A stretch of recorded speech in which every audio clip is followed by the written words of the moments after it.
तो कंगना के अभिनय को क्या कहेंगे? अभिनय में तो कंगना का तोड़ नहीं है। नहीं, कंगना रनौत बहुत ही घटिया किस्म की अभिनेत्री है और कंगना रनौत का national award winner. National award winner से नहीं हो जाता है उनको। अरे संजय लीला भंसाली, उस देवी को तुमने नृत्य करते हुए देखा था? तुमको 4 पड़ाका पड़ा था, थप्पड़ पड़े थे। सीरीज एक चल गई मिर्जापुर, उसमें एक मुन्ना भैया हो गया और एक कालीन भैया हो गया। अब ये नए लड़के जो हैं, तो कांग्रेस का ये आरोप था कि इंदिरा गांधी की एक छवि को काफी प्रभाव पड़ेगा इस फिल्म से। किस तरह देखते हैं? देखिए सबसे बड़ी बात तो यह देश का दुर्भाग्य है कि देश के इतिहास को प्रोफेसर्स और इतिहासकारों की कलम से नहीं। हाल की much awaited film emergency release हो चुकी है, जो कि लगातार चर्चा में थी रिलीज होने से पहले भी और अब रिलीज होने के बाद भी। नेशनल फिल्म डे पे ये फिल्म रिलीज हुई है और मात्र 99 रुपये उस दिन इस फिल्म का रेट था। थिएटर में मैं भी गया और मैंने भी देखा। हालांकि भीड़ बहुत कम थी, 7 या 8 लोग उस समय देख रहे थे, हो सकता है बाद में भीड़ आई हो। बॉक्स ऑफिस कलेक्शन भी कुछ खास नहीं बताया जा रहा था। फिल्म की समीक्षा करने के लिए हमारे साथ बीएचयू के स्कॉलर्स यहाँ हमारे साथ यहाँ बैठे हुए हैं, उनसे हम जानेंगे इमरजेंसी फिल्म के बारे में। कैसी लगी फिल्म? फिल्म तो इस फिल्म को संख्या के हिसाब से, भीड़ के हिसाब से नहीं देखा जाना चाहिए।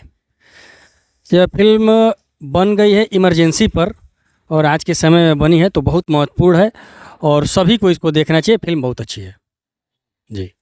इंदिरा गांधी को फिल्म में ये दिखाया गया, अटल जी, जेपी जी और इंदिरा गांधी साथ में गाना गा रहे हैं। ऐसा हुआ होगा कभी? बिल्कुल हुआ होगा। ये तो समृद्ध लोकतंत्र, भारत जस्ट आज़ाद हुआ था, 30 साल हुए थे, 30 साल भी पूरे नहीं हुए थे, इमरजेंसी लगी थी और ये सारे बड़े नेता एक साथ उठते बैठते थे, सभी एक दूसरे के दुख सुख में साथी होते थे।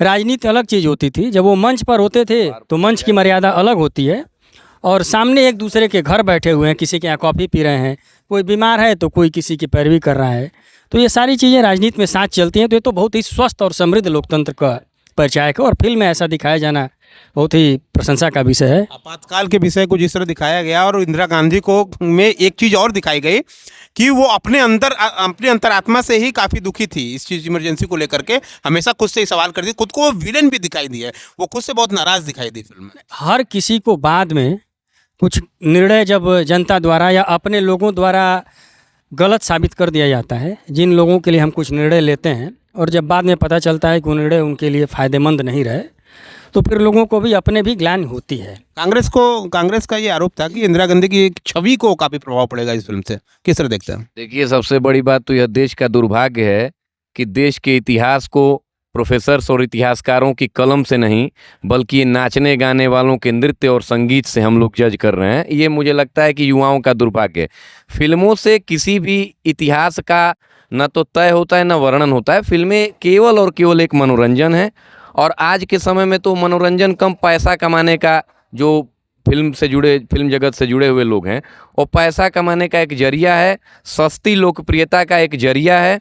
फिल्मों में कोई इतिहास नहीं दिखाया जा रहा है। बहुत कम रिसर्च के साथ और बहुत ही हल्के संवादों के साथ, बहुत ही घटिया स्तर के कलाकारों और लेखकों और संवाद लेखकों के साथ फिल्में बनाई जा रही हैं। फिल्मों की भाषा भी घटिया हो गई है। तो ऐसे में किसी फिल्म से किसी दौर के इतिहास की सच्चाई को परखना, मुझे लगता है कि रील बनाने वाले इस दौर में जो युवा रील से ही कोई अवध हो से IAS बन रहा है, उनका इतिहास पढ़ रहा है, कोई खुद रीलर बन जा रहा है। अभी देखिए आप कुंभ में चले जाइए, रील वाली IIT वाले बाबा भी, कोई IIT वाले बाबा, कोई साध्वी जी, कोई पराध्वी जी, सब हिंदू धर्म को नाश करने का। भाई संन्यास धर्म की प्रक्रिया है, उस प्रक्रिया के तहत ही वह पे हम रहते हैं। कंगना के अभिनय को क्या कहेंगे? अभिनय में तो कंगना का तोड़ नहीं है। नहीं, कंगना रनौत बहुत ही घटिया किस्म की अभिनेत्री और कंगना रनौत का नेशनल अवार्ड विनर से नहीं हो जाता है। उनको ऑस्कर मिल जाए उससे क्या मतलब है? आप हमारी राय पूछेंगे तो हम अपनी राय बता रहे हैं।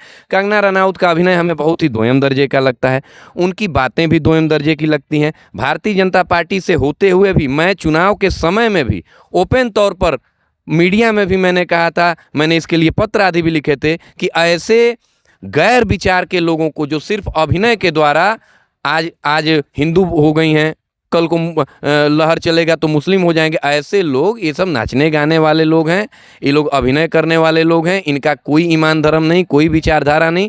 और अभिनय के भी क्षेत्र में कंगना रनौत बहुत घटियाई अभिनेत्री हैं, उनका अभिनय एकदम हमें अच्छा नहीं लगता है। इसलिए कंगना रनौत की फिल्मों की समीक्षा मैं तो देखने भी नहीं गया था, इसलिए सुना तो कान बंद कर लिया। आप आ गए, बड़े भाई हैं तो मैं बोल दे रहा हूँ, उनकी फिल्मों से समीक्षा नहीं होती है। मैंने वही ट्रेलर वगैरह देखे, जो लोग देखे भाई देखने के आए थे ये बताए थे, इनसे भी हमने यही कहा कि भाई फिल्मों से इतिहास की समीक्षा नहीं होती। मैं इंदिरा गांधी के पक्ष में नहीं हूँ, इमरजेंसी लगाना बहुत गलत है, लेकिन कंगना रनौत कैसे जान गई कि अंतर मन में उनको दिक्कत हो रही थी? मैंने कहीं ना कहीं आप संभावना देख रही हैं कि कल को कांग्रेस भी आ जाएगी तो हम उसमें एंट्री ले लेंगे कि देखो सकारात्मक भी दिखाया गया, सही बोल रहे हो। वही चीज़ है, मैंने क्या कहा कि कंगना रनौत को ये लग रहा है कि क्या पता कल को कांग्रेस आ जाए और हमको उसमें एंट्री लेनी रहे। तो ये लोग हमेशा से फिल्म कलाकार जो हैं, ये जैसे तैसे उलट पुलट करके इस पार्टी उस पार्टी में लोग मैनेज करते हैं और इतिहास को तोड़ने मरोड़ने का काम करते हैं। अच्छा, नसबंदी में फिल्म में बड़ा अच्छा बोल रहे हैं आप। एक सवाल है, फिल्म में नसबंदी का जो दोषी बताया गया संजय गांधी को बताया गया है। अब देखिए, फिल्म तो हमने देखा नहीं है, मैं बता। ठीक है, तो नसबंदी में कौन दोषी है कौन दोषी नहीं है, इसको लेकर के तमाम जांच कमेटियां बैठी और उन्होंने अपनी जो रिपोर्ट्स दी हैं, मोटा मोटी एक कहा जाता है कि संजय गांधी ने चूंकि कुछ मुस्लिम एरियो में, मुसलमानों के एरियाज में उस वक्त संजय गांधी युवा थे और उन्होंने जा करके और टीकाकरण, मतलब उनके हिसाब से तो वो प्रचार अभियान था कि भाई नसबंदी कराया जाए, लेकिन कुछ जबरिया भी पकड़ के रेलवे स्टेशनों पर और तमाम जगहों पर। लेकिन सबसे बड़ी बात यह है कि भारत सरकार की आबादी उस समय बढ़ रही थी और भारत सरकार की ऑफिशियल परियोजना ये थी कि भाई नसबंदी को बढ़ावा दिया जाए, हम दो हमारे दो की प्रक्रिया को बढ़ावा दिया जाए और इस पर व्यापक प्रचार प्रसार भी किया जाए। इमरजेंसी का फ़ायदा उठाते हुए, भाई देखिए राजनीति में गुंडे, माफिया और उस तरीके के अपराधी तत्व तो हमेशा होते हैं जो समय का फ़ायदा उठा करके अपने निहित स्वार्थों के लिए, अपना रंग बनाने के लिए इस तरीके के काम करते हैं। तो केवल संजय गांधी नहीं, उस जमाने में देश भर में जगह जगह इस तरीके के नेता वेशधारी अपराधी टाइप के लोगों ने उसको गलत तरीके से पेश करने की कोशिश की। अर्जुन को जेल में डाल देना, कहाँ तक सही था? देखिए, आज ही के समय में सरकार जेल में थे, सब जेल में रहे, सरकार चलाने की व्यवस्था होती है। जब आप व्यवस्था के विरोध में खड़े रहेंगे तो जेल जाने के लिए भी तैयार रहिए। ये 4 दिन की परंपरा तो है नहीं, हर किसी ने ऐसा किया है। व्यवस्था चलाने की परंपरा में ये दिखाया गया है कि नेहरू से और इंदिरा की नाराजगी थी। क्या थी? इतिहास क्या कहता है? आप तो इतिहास ऐसा नहीं मानता है, लेकिन रिसर्च करने वाले भाई ऐसा देख सकते हैं। चीज़ों को दिखाने का अपना परसेप्शन होता है, फिल्मों का अपना संदेश होता है। फिल्म ये संदेश देने में यदि सफल रहती है कि किसी मुद्दे पर जिस पर जनमत नहीं था तो उसके उनके बाप भी, या और चीज़ों पर भी, किसी और ने मुद्दे पर भी बाप और बेटी का विभेद नहीं हो सकता है, लेकिन दोनों राजनीति में है तो विभेद हो सकता है। गांधी और संजय गांधी की नाराजगी भी लास्ट में दिखाई गई है, बातचीत बंद हो गया था, मनमुटाव ऐसा कुछ था। इतिहास क्या कहता है? सर, पिक्चर का हम नहीं बता सकते क्योंकि मूवी में कुछ चीज़ें कम और बढ़ा के दिखाई जाती हैं इंटरटेनमेंट पर्पस के लिए, तो उससे हिस्ट्री से रिलेटेड है या नहीं है, उससे उसका रियलिटी से कोई लेना देना नहीं होता है। मूवीज़ में कुछ चीज़ें अपने से डाल दी जाती हैं कि ऑडियंस उसको पसंद करे और ऑडियंस में एक नया कन्वर्सेशन का पार्ट खुल जाए कि ऐसा हुआ था उस टाइम, उनके पिताजी में नहीं बन रही थी या बेटी में नहीं बन रही थी। तो इस पे हम विजयलक्ष्मी पंडित से भी मनमुटाव था, ये भी दिखाया गया है। नहीं, देखिए विचारधारा के बेस पर क्यों नहीं मनमुटाव हो सकता है। देखिए एक और चीज है, कंगना रनौत ने देखिए इमरजेंसी बनाकर भैया एक बात बहुत अच्छी कर रहे थे, जान लीजिए कि आजकल लोग फिल्म देख के इतिहास को समझ रहे हैं। इसमें गलत क्या है? फिल्म देखकर इतिहास को समझना कोई बुरी बात नहीं है, बिल्कुल बुरी बात है। ये कोई भाई फिर वही बात, फिल्म एक मनोरंजन है, गल्प है, उसके पीछे क्या तर्क है? भाई कोई भी चीज रिसर्च से होती है, उसके पीछे रेफरेंसेस दिए जाते हैं। सिंधु घाटी सभ्यता सुनिए, सिंधु घाटी सभ्यता की लिपि आज तक पढ़ी नहीं जा सकी है। सैंधव सभ्यता की लिपि किसी इतिहासकार ने आज तक पढ़ी नहीं। ब्राह्मी लिपि को जेम्स प्रिंसेप ने जब प्रथम बार पढ़ा तब जाकर के मौर्य साम्राज्य का इतिहास हमारे सामने स्पष्ट हुआ। सैंधव सभ्यता की लिपि पढ़ी नहीं जा सकी है, इसलिए आज तक हम बता नहीं सकते कि वहाँ शासन की व्यवस्था क्या थी। और आपके ऋतिक रोशन ने फिल्म बना दिया और उसमें नृत्य करते हुए दिखा दिया। प्रेम मोहनजोदाड़ो की बात कर रहे हैं और उसका नाम भी बदल दिया, मोहनजोदड़ो की बजाय मोहनजेदारो कर दिया। बात हो गया था नाम को लेकर। और उसके बाद सुनिए, ये वही फिल्म वाले हैं, ये वही संजय लीला भंसाली, आपके अनुसार महान इतिहासकार संजय लीला भंसाली, जो देवी महान इतिहासकार संजय लीला। जो इन्होंने कहा ना कि फिल्म देख करके इतिहास जानना सही है, तब तो भाई इनके हिसाब से महान इतिहासकार हुए, या मतलब या हमारे आदरणीय हैं, गुरुदेव हैं। जो कोई भी बच्चा है, नए रील बनाने वाले बच्चे ये फिल्मकारों को और ये नाचने वालों को जो इतिहास पुरुष इतिहासकार समझ रहे हैं, इसी संजय लीला भंसाली ने देवी पद्मावती को नृत्य करते हुए दिखाया था। अरे संजय लीला भंसाली, उस देवी को तुमने नृत्य करते हुए देखा था? तुमको 4 पड़ाका पड़ा था, थप्पड़ पड़े थे, तुम्हें सीबीएफसी क्या कर रही थी उस टाइम, सेंसर बोर्ड क्या कर रहा था? भाई सेंसर बोर्ड में भी बैठे हुए कौन लोग हैं?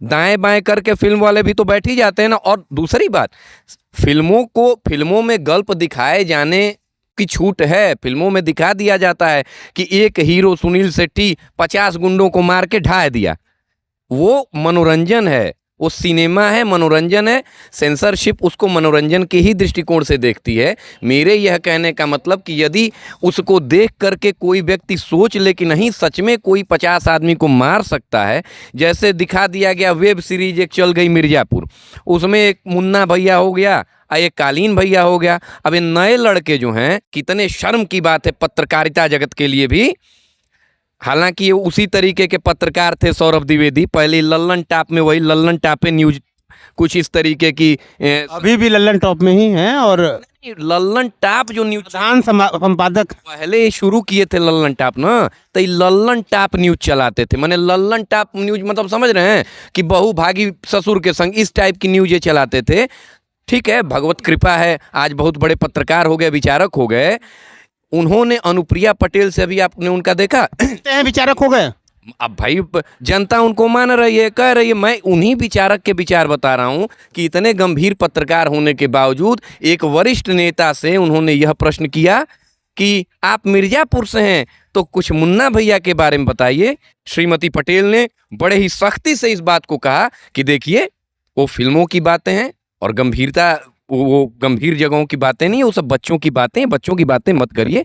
मिर्ज़ापुर जाना जाता है अपने कालीन के लिए, मिर्ज़ापुर जाना जाता है देवी विंध्याचल माता के लिए, और भी मिर्ज़ापुर तमाम चीज़ें हैं। ये 2 दिन की बनी हुई कोई वेब सीरीज या फिल्म मिर्ज़ापुर के पहचान और इतिहास को तय नहीं करेगी। ये बड़े शर्म की बात है कि इतने बड़े पत्रकार इतनी हल्की बात एक गंभीर केंद्रीय मंत्री से पूछ रहे हैं। तो ये स्थिति हो गई है। पत्र आते हैं, देखिए राष्ट्रीय पुरस्कार विजेता है कंगना रनौत, और वो लगातार जो है राष्ट्रीय रानी लक्ष्मीबाई बोलने दीजिए इन्हें, इसमें भी है, इन्हें एक मैं कंप्लीट डिबेट में बदल गया है। एक मैं कंप्लीट कर दूं आदरणीय गुरुदेव को कि राष्ट्रीय पुरस्कार विजेता है किस क्षेत्र में, बताइए। एक नहीं नहीं नहीं, नहीं सही है अभिनय। राष्ट्रीय पुरस्कार विजेता है किस क्षेत्र में?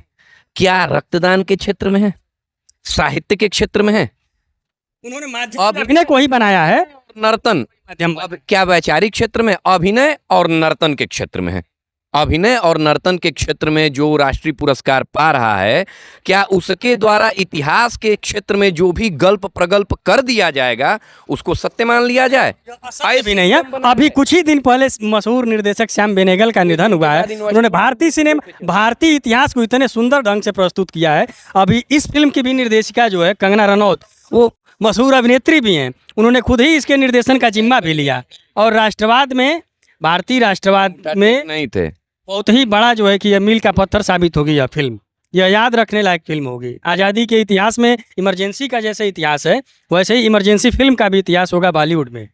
कंगना रनौत का कार्य जो है कि बहुत ही शानदार रहा है। इसमें अनुपम खेर जैसे अभिनेता जो जयप्रकाश नारायण के रोल में है, उनके जैसे अभिनेता ने यह स्वीकार किया है इस रोल को करना। गुड़िया बुलाते थे वो इंदिरा गांधी को, बड़ा मानते थे उसमें दिखाया। सबके संबंध जो है कि यही तो समृद्ध लोकतंत्र को उन्होंने दिखाने का प्रयास किया है कि आज जो भारतीय लोकतंत्र का मजाक उड़ रहा है कि कोई किसी से पट नहीं रहा है, एक दूसरे को लोग गाली दे रहे हैं, कीचड़ उछाल रहे हैं, उस समय का स्वस्थ लोकतंत्र कैसा था? समय बहुत बढ़िया लोकतंत्र था।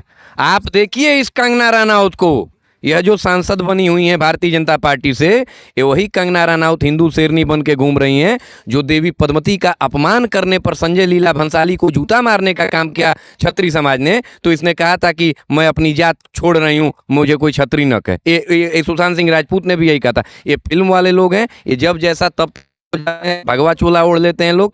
यही आप देखिए फिल्म है ये अक्षय कुमार की, तमाम ऐसी फिल्म है जिसमें वो मुसलमान बने हुए हैं, वह हिंदुओं को दंगाई दिखा रहे हैं, और आज यही अक्षय कुमार भगवा चोला। का पूरा फ्रेम कंगना रनौत ने बदल दिया। आप देख लीजिए, एक कंगना रनौत बॉलीवुड अभिनेत्रियां है, सब जो है कि एक कंगना रनौत इलिटरेट हाँ एक सांसद हैं मंडी। नहीं तो सांसद होने के लिए क्या कोई पीएचडी की जरूरत होती है क्या? भारत के लोकतंत्र की तो यही खूबसूरती है कि यहाँ किसी भी आय वर्ग का, किसी भी शैक्षणिक योग्यता का और किसी भी पेशे से आया हुआ व्यक्ति सांसद हो सकता है, चाहे वो किसी भी पेशे का रहा हो। तो वो इसमें तो बॉलीवुड का विमर्श, नया विमर्श खड़ा हो चुका है। रानी लक्ष्मीबाई देखिए, उनका अपना दूसरी चीज है जो रनौत की डिबेट से हट करके हम थोड़ा बात करें इंदिरा गांधी की हत्या पे, उसे भी फिल्म में दिखाया गया है कि ऑपरेशन गोल्ड स्टार के बाद ऐसा कुछ होता है और सिख समुदाय, ऑपरेशन ब्लू स्टार सॉरी, हाँ निकल जाता है, तो उसके बाद ऐसा होता है। ये इसे किस तरह देखते हैं? क्या सिख समुदाय पूरी तरह से इनसे नाराज था, बौखला गया था कि इतना क्रूर हो गया था कि हत्या कर देगा? नहीं, देखिए, धार्मिक भावनाओं को आहत करने पर तो राजनेताओं के प्रति गुस्सा हमेशा से जनता का उमड़ता ही रहता है। आज भी इतने साल बीत गए, आज भी धर्म और जाति एक बड़ा मुद्दा होती है। एक छोटे से में कांग्रेस उस समय मजबूत क्यों थी? तब उसके बाद ही मजबूत थी। ये ठीक है, उसके बाद चुनाव जीतने के अलग अलग माध्यम होते हैं कि चुनाव जीतना और लोकप्रियता और उसके उस पर जो नुकसान होता है, ये तीनों चारों चीज़ें अलग अलग होती हैं, उनसे उनका लेना देना कम होता है। जनता जो है कि निश्चित तौर पर नाराज थी, और धार्मिक प्रतीक, कभी आप प्रतीकों पर चोट करेंगे तो आपकी हत्या क्या पूरा साम्राज्य ही बदल जाता है। फिल्म क्रिटिक्स कह रहे हैं, आप बड़ा हमला कर रहे हैं इसलिए आपसे ज़्यादा ले रहा हूँ कि फिल्म क्रिटिक्स ये कह रहे हैं कि कंगना रनौत की फिल्म जबरदस्त है, अभिनय अच्छा, हर लगातार रेटिंग्स अच्छे आ रहे हैं, और उनका ये कहना है कि इंदिरा की छवि को जिस तरह कंगना ने दिखाया है वो लाजवाब है, और आज इंदिरा और कंगना में खास अंतर नहीं दिखाया उन्हें। अब देखिए फिल्म क्रिटिक्स जो होते हैं ना, कई बयान नहीं ठीक है, तो उनका जो समीक्षा का क्षेत्र है वो अभिनय है, पटकथा है, संवाद है। उनकी समीक्षा का क्षेत्र इतिहास कभी नहीं होना चाहिए। और अगर फिल्मी समीक्षाओं के मतलब फिल्म क्रिटिक्स की समीक्षाओं का विषय इतिहास हो गया तो ये देश के लिए बड़े दुर्भाग्य की बात है। मैं बहुत गंभीर बात आपसे बार बार कह रहा हूँ कि युवाओं को ये सोचना चाहिए कि फिल्म को फिल्म के ही तरीके से देखें, उसे इतिहास के नज़रिए से मत देखें। सवाल तो इतिहास पढ़ें जाकर। फिल्म देखना चाहिए कि नहीं देखना चाहिए? देखिए फिल्म क्यों देखना चाहिए? ये बहुत अच्छी चीज़ है कि फिल्म का विषय आपातकाल है। अब ज़रूर फिल्म देखना चाहिए, ये जानना चाहिए कि उस समय जो घटनाएं हुई, जो साहित्य लिखे गए, वो फिल्म में किस प्रकार दर्शाया गया है। जिन्होंने आपातकाल के बारे में पढ़ा है उन्हें भी देखना चाहिए, जो नहीं जानते उसके बारे में उन्हें भी देखना चाहिए, क्योंकि तभी वो कुछ कह सकते हैं कि फिल्म में क्या कमी। देखना चाहिए कि नहीं देखना? बिल्कुल देखना चाहिए। सीधे बोल दिए कि नहीं? नहीं, उनके कहने से नहीं कुछ होगा। वो पुरातन पंथी मानसिकता के लोग हैं। उनको जो है कि पुरातन पंथी मानसिकता के लोग हैं, उनको यह है कि राजनीति में वो चले गए तब आप बोल पाए। नहीं, मैं ऐसे भी कह रहा हूँ। उनको जो है कि यह उनका रिस्ट्रिक्शन है, वो महिलाओं के प्रति जो है कि दुर्भावना से ग्रसित हैं, वह किसी विशेष पेशे के प्रति दुर्भावना से ग्रसित हैं। ऐसे व्यक्ति लोग, उनको जो है कि लगता है कि बॉलीवुड या फिल्में जो है संदेश नहीं दे सकती, साहित्य इतिहास का विषय नहीं हो सकता, वो एकदम सिरे से नकार रहे हैं। जबकि साहित्य, फिल्में, ये सारी चीज़ें भी रचना धर्मिता का अंग है। इनके माध्यम से यदि हम कुछ दिखाना चाह रहे हैं, उसका फ्रेम बदलना चाहते हैं, तो क्यों नहीं उसको आगे बढ़ाना चाहिए। कंगना रनौत ने जो किया है बहुत ही बोल्ड और बहुत ही हिम्मत का काम है। देखना चाहिए, क्यों देखना चाहिए बताइए? बिल्कुल देखना चाहिए। आप देख रहे हैं कि एक इतिहास से संबंधित विषय है। अनुपम खेर जैसे अभिनेता उसमें शामिल। अनुपम खेर जयप्रकाश नारायण की भूमिका में, अनुपम खेर ने सारे बड़े रोल बॉलीवुड में एक बड़े मानक स्थापित किए हैं। कंगना रनौत खुद खाली करो कि जनता आती है। हाँ बिल्कुल, ये तो अच्छी बात है। ठीक है, ये रचनाएं आती रहती हैं। यही तो देखिए, पॉजिटिव हो या निगेटिव हो, समाज के सामने उन्होंने रखने का प्रयास। इमरजेंसी लोकतंत्र की हत्या थी मानते हैं? बिल्कुल थी। किसी ने छूने का प्रयास नहीं किया। कम से कम कंगना रनौत ने इसे छूने का प्रयास तो किया। उन्होंने हिम्मत तो दिखाई कि हाँ, हम इस विषय पर फिल्म बनाएंगे और आगे बढ़ेंगे। इसको लेकर नौजवानों के बीच जो है कि यह संदेश जाना चाहिए, जो सिर्फ अखबारों के माध्यम से जाते थे। अखबारों की रिचनेस कम हुई है ना, मीडिया की विश्वसनीयता यदि घटी है और फिल्मों पर लोग ज़्यादा डिपेंड हुए हैं, तो वही माध्यम बनेगा इतिहास बनाने का। माध्यम बदलते रहते हैं, इतिहास जो है कि हमारे साथ उत्कर्ष द्विवेदी जी और उनके कुछ मित्र थे, बिरला के स्कॉलर हैं ये, इनका ये कहना है। कुछ लोगों का कहना है कि एक इन्होंने तो बड़ा बड़ा बयान दे दिया था, भाई साहब थे, नाम उनका पूछ नहीं सका। डॉक्टर अरविंद राय जी तो कहते हैं कंगना इलिटरेट हैं, उन्हें इतिहास की समझ नहीं है और उनके जरिए इतिहास को नहीं बताया जाता। कुछ लोग समर्थन भी कर रहे हैं। मिला जुला है। देश में लोकतंत्र की यही खूबसूरती है कि अलग अलग विचारधारा के लोग होते हैं। रिपब्लिक हिंदुस्तान के लिए जितेंद्र यादव, धन्यवाद।